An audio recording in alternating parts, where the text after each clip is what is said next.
महाराज जी, मैं आपसे जानना चाहता हूँ कि ऐसा कोई सरल उपाय भजन पूजा पाठ द्वारा जिससे जीवन में शारीरिक कष्ट ना हो। महान वस्तु प्राप्ति करने के लिए किसी को ऐसा प्रश्न नहीं करना चाहिए कि हमें कष्ट ना हो। वो कभी महान वस्तु को प्राप्ति नहीं कर सकता। जो कष्टों से डरता है ना, वो कुछ भी नहीं कर सकता।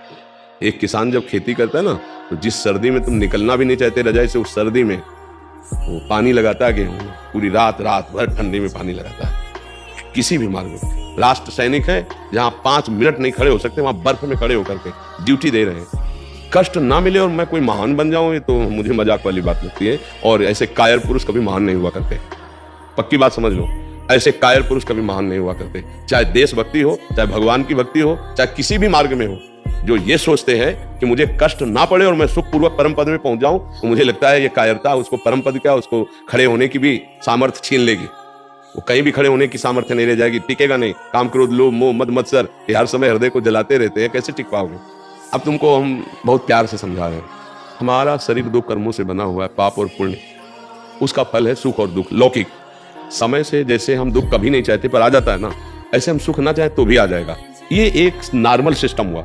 आप कह रहे हैं सुखपूर्वक भगवान की प्राप्ति करनी, या कोई भी पद, तो कोई भी पद प्राप्ति के लिए संघर्ष किया जाता है, कष्ट सहा जाता है, उसके लिए प्राणों की बाजी लगा दी जाती है, तब मिलता है। ये पक्की बात समझो। जीना है तो तुमको एक बार निश्चय करना होगा। मृत्यु एक बार होनी, 100 बार नहीं।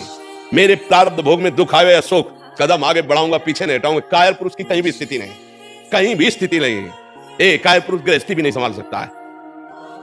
बहुत ही गृहस्थी में भी बहुत धैर्य चाहिए। पत्नी को प्यार, पुत्र को प्यार, उनकी बातें सब सुनना, उनकी हर कामना की पूर्ति के भरोसे दिलाना, सबको राजी रखना, और अब स्वयं कष्ट सहना।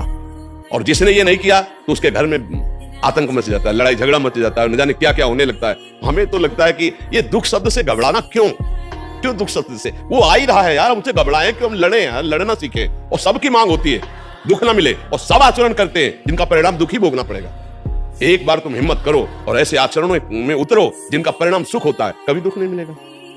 वो है भगवान का आश्रय, भगवान का भजन और धर्म पूर्वक चलना। पर धर्म पूर्वक चलने में ये कष्ट तो सहना पड़ेगा। आप विचार करके देखो, साक्षात धर्म अवतार ले रहे हैं धर्मराज के रूप में, कितना कष्ट सहना पड़ा। साक्षात भगवान अवतार ले रहे हैं, 14 वर्ष नंगे पैर बन बन भटकना पड़ा। साक्षात भगवान अवतार ले रहे हैं, देवकी नंदन, कंस के कारागार। यार मतलब समझो, इन चरित्रों को पढ़कर, इन बातों को पढ़कर, बड़े बड़े महात्माओं के शरीर में भीषण भीषण पीड़ाएं हैं, कर्मों का परिणाम उनके शरीरों में, किसी कैंसर, किसी किडनी फेल, किसी ये डरना थोड़ी है यार। अब हमको ये तुम शरीर नहीं हो गया, ये छूटेगा। ये 2 कर्मों के परिणाम से बना, इसमें दुख भी आएगा, इसमें सुख भी आएगा, और ये एक समय ऐसा आएगा कि आपसे अलग हो जाएगा। मुझे लगता है नाम जप करो, राधा राधा राधा, और खूब धर्म पूर्वक धन कमाओ, परिवार की सेवा, समाज की सेवा।